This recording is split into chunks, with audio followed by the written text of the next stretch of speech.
This video is made possible by NordVPN. If you are online, you really must be using a virtual private network, and that is where NordVPN comes in. I know, it's tempting not to bother and to hope for the best, but really, those stories you hear about people having their data stolen do happen, and you don't want to make it easy for anyone to do that. But using a VPN offers more than just security. For example, NordVPN lets you access any of its thousands of servers in different countries all around the globe. So if you've hit the end of your Netflix queue, simply try changing the location of your server and get access to content libraries that, due to licensing agreements, are only available in specific geographic locations. For example, most European countries have strong licensing agreements restricting which soccer matches can be viewed depending on the location of the viewer. With NordVPN, you can change your country without even moving from your sofa. NordVPN is super fast, so watching a video is a breeze. No lag whatsoever. If you've ever used VPNs and thought they were slow, well, no more with NordVPN. And you can use all of this on all your devices very, very easily. Doesn't matter if it's Android, Chrome, Windows, Linux, and on up to 6 different devices on one account. Also, there are no logs kept at all. Unlike companies based in the EU or the US, NordVPN is based in Panama, so they don't have to keep logs at all, which, as you can imagine, is great for your privacy. So, take control of your internet experience right now. Go to NordVPN/VisualPolitik and use the code VisualPolitik to get 68% off a 2-year plan, plus 1 additional month for free. This special offer makes your subscription just $3.71 per month. Anyway, now let's get into it.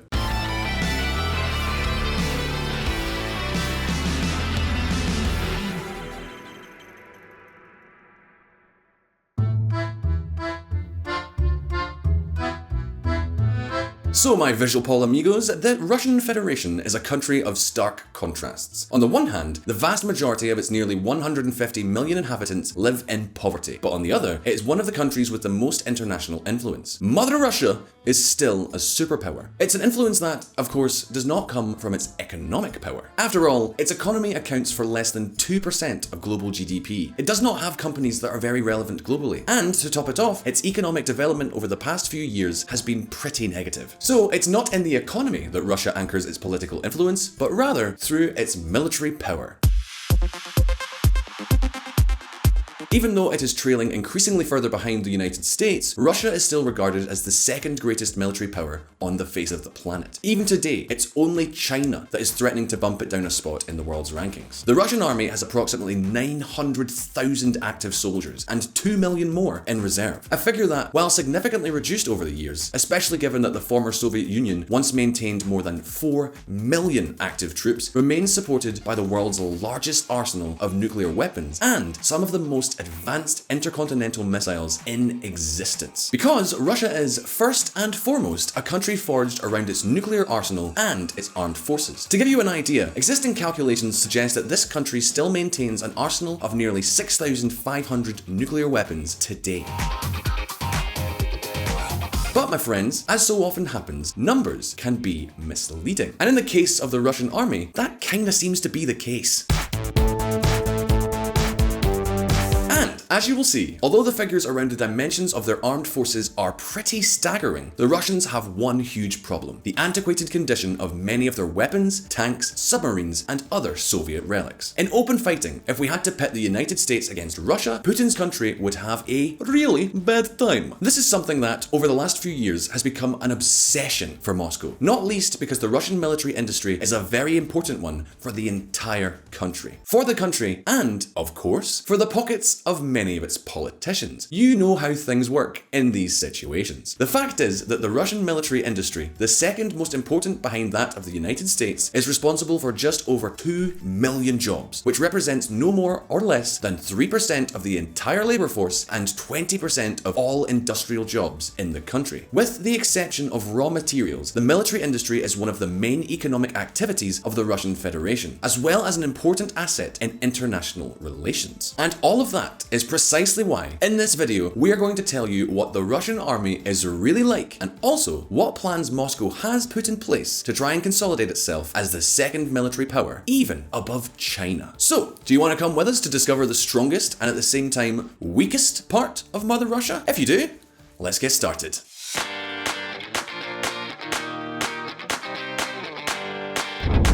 The Great Embarrassment. Before we start talking about Russia's military equipment, we need to go back a little bit. To understand how this story began, we have to go back to the years of the Soviet Union. You see, my friends, the USSR, the Union of Soviet Socialist Republics, was a very poor country throughout its entire existence. A very poor country, but with a huge industrial base. An industrial base that, because of the Cold War, was prepared for war at all times. That is, all Soviet factories had contingency plans to produce military weapons and equipment if necessary. And in that way, throughout its existence, the USSR was directed under what was clearly a war economy.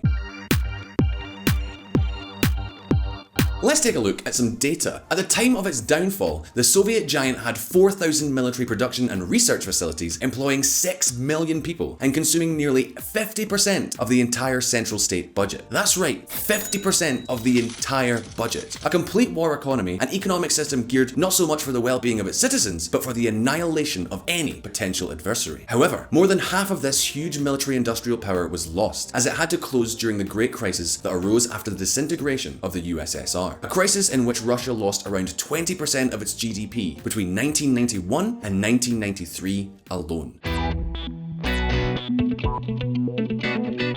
The crisis was so great and had so many repercussions that the Russian Federation didn't manage to match the GDP it had during the Soviet era until 2004. And alongside all this, its military industry suffered what is basically an apocalypse. Nearly 70% of military companies disappeared, and the sector lost more than 3.5 million jobs, 60% of its workforce. And that is not all. In addition, much of the production facilities stayed beyond Russia's new borders, in countries that became completely independent after the dissolving of the Soviet Union. Countries such as Ukraine, which comprised a total of 15% of all Soviet industrial production.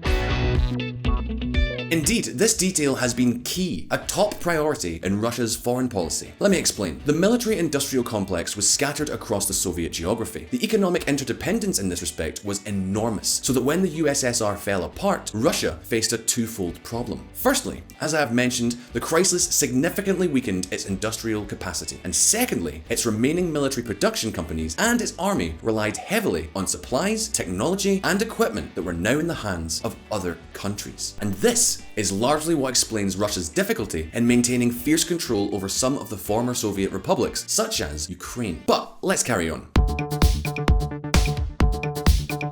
Armies need constant investment to keep them up to date. However, after the fall of the USSR, Russia simply had no money left. This is why Russian military spending in 1998 was 1/3 of what it had been in 1992. Military spending fell from almost 48.7 billion to just over 16.2 billion. And, as I'm sure you can imagine, this budget reduction was accompanied by a total collapse in military production. Take note of this. In the late 1990s, Russian military production accounted for 10% of what had been produced in 1991. Only 10%. That's disastrous. However, hold on just one moment, because everything began to change with the arrival of the new millennium. With the 21st century came one of the great protagonists of international politics over the last 2 decades. I am, of course, referring to who else but Vladimir Putin, the president that some already call the new Tsar of Mother Russia.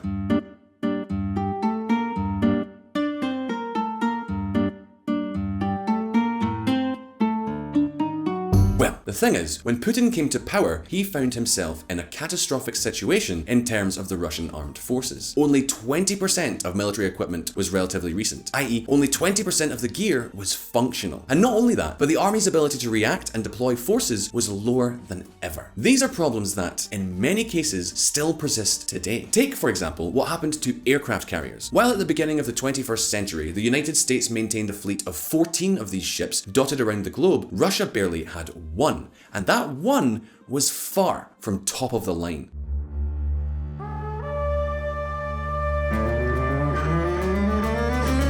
The Admiral Kunetsov is an aircraft carrier from the final stages of the USSR, with technology from the early 1980s, but which, due to various deficiencies, was not fully operational until 1998. But this is not the only example we can find of the Russian military habitually presenting better numbers than the reality. Another case can be found in its tank inventory. You see, on paper, Russia has the largest fleet of tanks in the world. According to estimates, they have between 15,000 and 20,000 units, an even higher amount than all of of the NATO countries combined. So what's the problem? Well, the problem is that most of them are old, very old. Russia continues to operate former Soviet tanks dating back to the 1960s and 70s. As you can imagine, this creates a lot of weaknesses that, among other things, has serious implications during the war, or rather the attack on Georgia in 2008. You see, the Georgian War was Russia's first open war after the fall of the Soviet Union, and it served to test the effectiveness of its armaments and the capabilities of its army. And the truth is, they failed the test. All sorts of problems cropped up. Lack of coordination between military commands, lack of precision weaponry, poor maintenance of military equipment, and poor personnel instruction. Problems that slowed progress despite Russia's enormous superiority. And the Russian army recorded many more problems and many more losses than it had estimated. All of this was a huge headache for Moscow that was suddenly faced with a harsh reality. Its armed forces did not correspond to those of a large superpower. Think about this for one moment. If the invasion of a small country like Georgia that didn't even bother to resist was wrought with a constant succession of mistakes and problems of all kinds, what would happen in the event of a much larger operation? Can you imagine what would have happened if the confrontation had been with NATO troops? Well, that was exactly the question that was asked in Moscow. And the response came shortly thereafter in 2011 when Vladimir Putin presented a comprehensive program to modernize the Russian armed forces, a goal that went on to become the highest national priority. We are talking about the so-called SAP program, a program that envisaged a gigantic investment of up to $650 billion to buy and develop new aircraft, new tanks, and especially submarines, rockets, and missiles. Lots of missiles. All of this with the aim that by 2020, at least 70% of its military systems could be considered advanced and fully operational. But, as naysayers will insist that this is in fact 2020, what results has this plan achieved? Has the Russian army improved substantially over the last 25 years? Well, let's take a look. The stumbling block. If there has been one event that has disrupted the plan of modernization of the Russian army, it has clearly been the Ukrainian war and the annexation of Crimea. As we have covered in previous videos, this military action resulted in harsh sanctions for Russia from the United States and many other Western countries. Sanctions that brought the Russian military industry into focus. What's more, the fact that the Ukrainian government, emerging from the Euromaidan in opposition to Russian control, managed to endure has caused Moscow to lose direct access to some of its major military suppliers. For example, aircraft manufacturer Antonov, now a Ukrainian state-owned company, had agreements with the Russian Defense Ministry to provide them with a new AN-70 and AN-124 military transport aircraft. Not only that, but significant engine supply contracts were also underway for new Russian aircraft and helicopters from the Russian manufacturers Mil and Kamov, as well as some from Yankolev. In addition to all this, some very important contracts for the supply of components and technology for the Russian frigate modernization program also fell through and seriously disrupted Moscow's plans. The greatest example is in the manufacture of the new Admiral Girichov-class frigates, whose gas turbines were manufactured by the Ukrainian company Zoyra Mashprojekt. Well, as you can imagine, all these contracts were suspended by the Ukrainian government after the invasion, forcing Russia to seek alternative local or Russia-friendly suppliers. This is no easy feat, both for the level of development or by coupling and technological compatibility. And that's not all. Following the events in Ukraine and the subsequent international sanctions, the United States and many allied countries halted the sale of dual-use electronic components, both civilian and military, such as special glass and steel that were used to manufacture Russian weapons and satellites, and for which Moscow spent about $500 million each year. But given all the obstacles, let's focus on the results achieved and the weapon systems Russia currently has. The situation is such that, despite the enormous efforts made, the problems still persist, and an estimated 50% of ground forces can be considered to be modern. Take, for example, the case of the Russian T-14 Armata tanks, the crown jewel, and one of the steps considered key to modernizing their ground forces. Initially, Russia was planning to equip itself with 2,300 tanks of this type by 2025. However, the budget has been so diluted that in the end, these 2,300 tanks have in fact only resulted in 132. If you thought the situation seemed grim in the post-Soviet crises we described earlier, Russia is currently in the middle of a double crisis, an economic and monetary crisis. For example, the ruble has devalued 60% against the dollar over the last decade. And then there is a second diplomatic crisis, one that we have told you has greatly restricted Russia's access to key markets necessary for modernizing its military sector. However, in spite of everything, and even though the objectives may have not been fully met, the truth is that the period of 2011 to 2020 has been the stage of the greatest military modernization since the fall of the Soviet Union. Over the course of the last decade, we have seen how the Russian Air Force has incorporated nearly 100 Sukhoi Su-35, their most advanced fighter, with specifications close to the most recent American and European fighters. In addition, the old Soviet Tupolev 160 nuclear-capable bombers are being upgraded to create the Tu-160M variant, from which Russia seeks to incorporate 10 units. Then, on the marine side, which is where the Russians are weakest, the program has given absolute priority to Borei-class nuclear-capable submarines. Submarines with 16 missile launchers capable of carrying 6 nuclear warheads each. My friends, the cost of building, equipping, and assembling just one of these submarines is close to $1 billion. They are the new crown jewel of the Russian arsenal. And at the time of making this video, there were already 4 vessels of this type sailing the seas. And so, we could continue with many more types of equipment.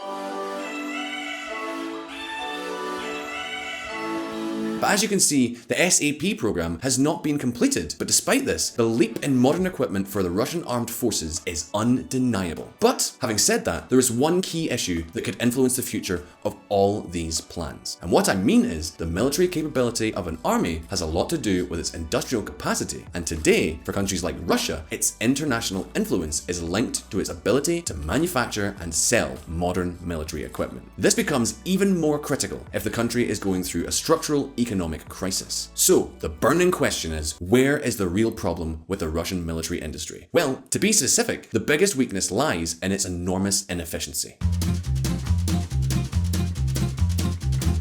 Russia's military industry is first and foremost a state-driven and state-run industry, and that is causing a lot of problems, such as slow technological development, which can leave it behind not only the United States, but also China. So, let's look at an example that illustrates what we're talking about. Take the case of the Russian military company Rostec. Rostec is a company that bills just over $25 billion and has 529,000 employees. Its North American rival, the US Lockheed Martin, has 105,000 employees, 5 times fewer. Yet it generates more than $53.7 billion in revenue, or nearly twice as much as Rostec.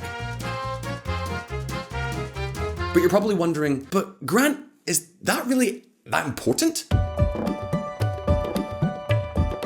Well, let's say it is a sign. Russian companies are huge corporations, very bureaucratic and complicated, that have the dual mission of not only developing military equipment, but also, like every public enterprise, of employing as many people as possible throughout the land. Also, adding to its sluggishness is the fact that resources are scarce, because just imagine how much gets chewed up by a payroll of that size. Obviously, the ability to retain the best talent is quite low. This, in turn, generates a very significant technological gap. And remember that the arms market is not very different from any other. Competitiveness and innovation are key. Well, the fact is that these problems and the shortfalls of the 2011 to 2020 plan is what has led Putin to announce a new plan with almost an identical budget, the 2018-2027 State Armament Plan. However, unlike in 2011, the state's resources are much more limited today. Anyway, as you can see, during the era of Vladimir Putin, the Russian armed forces have experienced a huge makeover. Nevertheless, they still have 3 major problems facing them today. Firstly, their equipment is still largely outdated and ill-equipped. Beyond the big programs that the Russian government showcases in a grand way, in reality, the advances overall are not so great. Secondly, Russia's military industry remains inefficient, very bureaucratic, and complicated. They are no longer just challenging and competing with US military companies, but also with new players in the game, like China. And thirdly, the country's structural economic crisis raises serious doubts about its ability to continue financing the updating and operation of its armed forces. And yet, despite all this, the efforts of Vladimir Putin's government so far have caused Russia to maintain its status as a superpower, something that in the late 90s was in serious doubt. But now it's over to you. Do you think Russia is as strong and fearsome as Moscow's propaganda would have us believe? And how long after I finish recording this will I wind up dead? Leave your answer in the comments. comments. We really hope you enjoyed this video. Please hit like if you did, and don't forget to subscribe for brand new videos every couple of days. You can click the little alarm down there and we'll give you an update whenever we release one. Also, don't forget to check out our friends on the Reconsider Media podcast. They provided the vocals in this episode that were not my dulcet tones. Also, this channel is possible because of Patreon and our patrons on that platform. Please consider joining them and supporting our mission of providing independent political coverage. And, as always, I'll see you on the next video.